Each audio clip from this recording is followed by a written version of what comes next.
अस्सलाम वालेकुम। Welcome back to the channel. उम्मीद है कि आप सब ठीक होंगे और हम भी बिल्कुल ठीक है अल्हम्दुलिल्लाह। आप लोग सुनाएं, गर्मी के क्या हालात हैं? गर्मी ज़्यादा है कि कम है? अच्छा, वैसे किचन में आओ तो बहुत ज़्यादा ही लगती है। एसी में चला जाए तो थोड़ा सुकून है, लेकिन यह है कि एसी अगर चल रहा हो तो अंदर बाहर हो ना, तो कुछ ज़्यादा फिर एसी में से निकल के गर्मी की तरफ आए तो ज़्यादा गर्मी लगती है। तो मैं कोशिश करती हूँ कि बाहर का काम ख़त्म करके ना फिर ही अंदर जाऊँ, वरना ना ही जाऊँ। तो यहाँ पे जनाब मैं बनाने लगी थी खाना, और खाने में बनने लगा है आज मटन का सालन है। और पहले मैंने खाली सालन ही बनाना था, मटन की कढ़ाई। फिर बच्चों ने कहा नहीं जी, हमने गोभी खानी है, वेजिटेबल तो ज़रूरी है। तो मैंने कहा चलो जी गोभी गोश्त बना लेते हैं। तो यहाँ पे मैंने बेसिक मसाले डाल दिए गोश्त के अंदर, और साथ में प्याज, टमाटर, लहसुन, और साथ में इसके अंदर बेसिक मसाले थे वो डाल के पानी नहीं डाला, और इसको लगा दिया 15 मिनट का प्रेशर।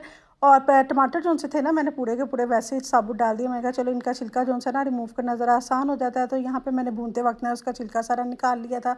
अब इसमें डालेंगे ऑयल और अच्छे से इसको भून लेंगे। तो मेरे घर में ना गोभी जो सी है सभी की फेवरेट है, हस्बैंड की भी, बच्चों की भी, चाहे ये मटन में बने चाहे ये चिकन में बने, तो इन्हें इनकी फेवरेट है। और गोभी का पराठा भी इनका बहुत फेवरेट है। नहीं खाते तो ये लोग आलू के साथ गोभी नहीं खाते गोश्त के बगैर, वरना ये लोग खा लेते हैं। गोभी इनकी फेवरेट वेजिटेबल है। तो जब भी इन्हें बना के दें, ये भी नहीं है कि भाई यानी एक बार आपने बनाई है हफ्ते में तो अगर दूसरी बार बनेगी तो ये नहीं खाएंगे। जितनी बार भी बनेगी ना, ये सब उतनी बार शौक से खाते हैं।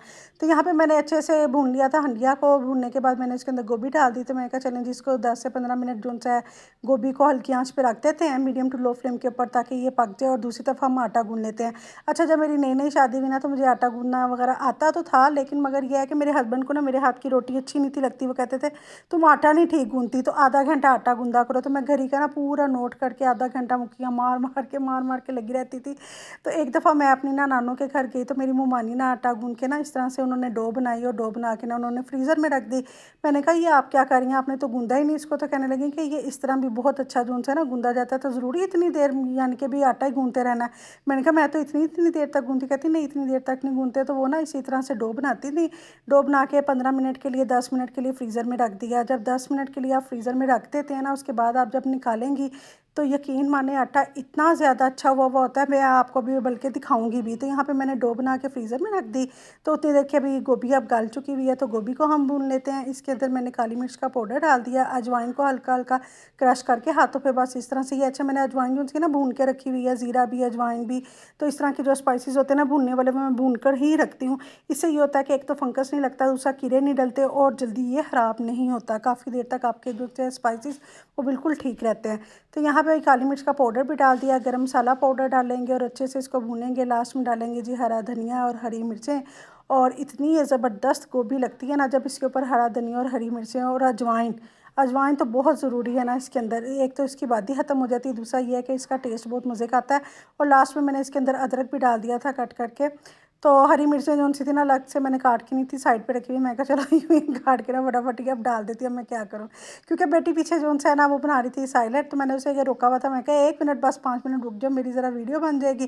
तो मैं ना वो भी वीडियोज़ की भी बना लेती हूँ। तो बस 5 मिनट सब्र करो, मेरा काम ना एंड हो गया हुआ। तो यहाँ पे जनाब देखें गोभी का सालन कितना ज़बरदस्त रेडी हो गया हुआ है। तो यहाँ पे देखें अब हम बनाने लगे हैं जी साइलेट। कौन सा साइलेट? ये होगा प्रोटीन डाइट साइलेट है। अगर आप डाइट कर रही हैं और आप चाहती हैं कि वेट आपका कम हो जाए और आपका पेट भी भरा रहे, भूख आपको बिल्कुल भी ना लगे, तो ये साइलेट आपके लिए तो यहाँ पे जनाब एक खीरा उसने कट किया है, कभी कभी हाफ़ भी डाल देती है। आपके टेस्ट के हिसाब से होता है कि आप वेजिटेबल ज़्यादा पसंद करती हैं तो ज़्यादा डाल दीजिए, कम करती हैं तो आप कम डाल दीजिए। तो यहाँ पे उसे टमाटर भी बहुत पसंद है, प्याज भी बहुत पसंद है, और खीरा भी। तो ये वेजिटेबल्स यानी मेरे घर में ना साइलेट सभी बहुत शौक से खाते हैं। तो वेजिटेबल हमारे घर में बहुत ज़्यादा ही, हर चीज़ में मैं अक्सर कोई भी वीडियो बना रही हूँ तो उसमें ना वेजिटेबल मैं ज़्यादा ही डालती हूँ। और उसका रीज़न यही है कि हम जो सा ना वेजिटेबल शौक से खाते हैं।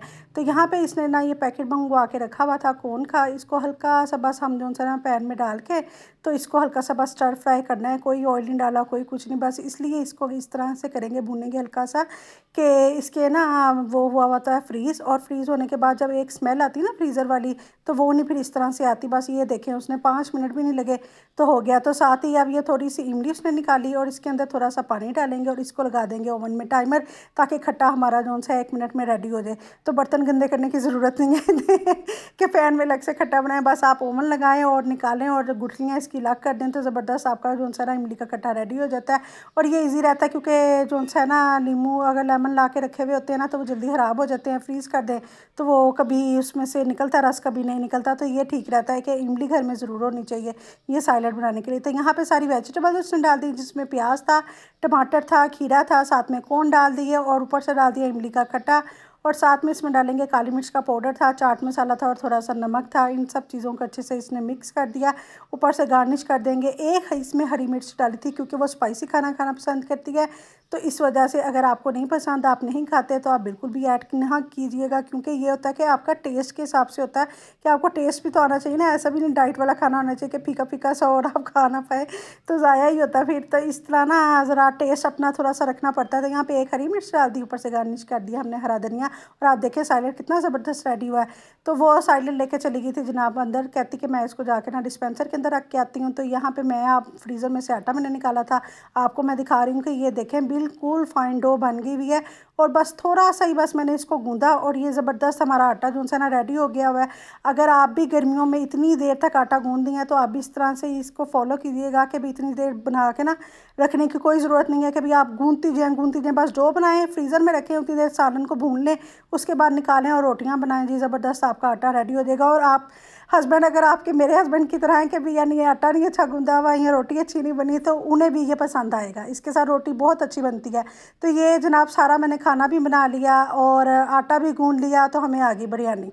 अब यही बिरयानी थोड़ी देर पहले आई हुई होती तो मैं आटा ना गूंदती, यहाँ सालन थोड़ा कम बनाना पड़ता। लेकिन नहीं थी, जब खाना बन गया हुआ है तो आगे से भी आते। वो कहते हैं ना रज नूं वो रजे नूं रज खाण नूं मिलदा ते भुक्खे नूं सिर्फ भुक्ख ही मिलदी। तो ये सही मिसाल पंजाबी की बनी हुई है। तो यहाँ पे बेटी ने एक छोटा सा पेड़ा बनाया था और कहती लगी मुझे ना छोटी सी रोटी बना दें। तो ये इसकी रोटी ज़रा चेक करें। तो मैं उन्हें मजाक करती होती कि इस तरह की अगर रोटी खानी होती है ना तो बराए मेहरबानी या तो खुद बनाया करो, तो यहाँ फिर जो है ना खाओ ही ना, इतनी सी खा के करनी क्या है। या फिर ये है कि आधी रोटी ले लिया करो। कहती नहीं, आधी रोटी तोड़ते हैं ना फिर लालच आ जाती है कि और खा लेते हैं। तो इस तरह पता होता है ये हमारी ही है तो हम खा लेंगे। तो मैं कहा चलो जी। ये फिर उसने थोड़े से चावल डाल दिए, साथ में सालन था और साथ में छोटी सी रोटी थी।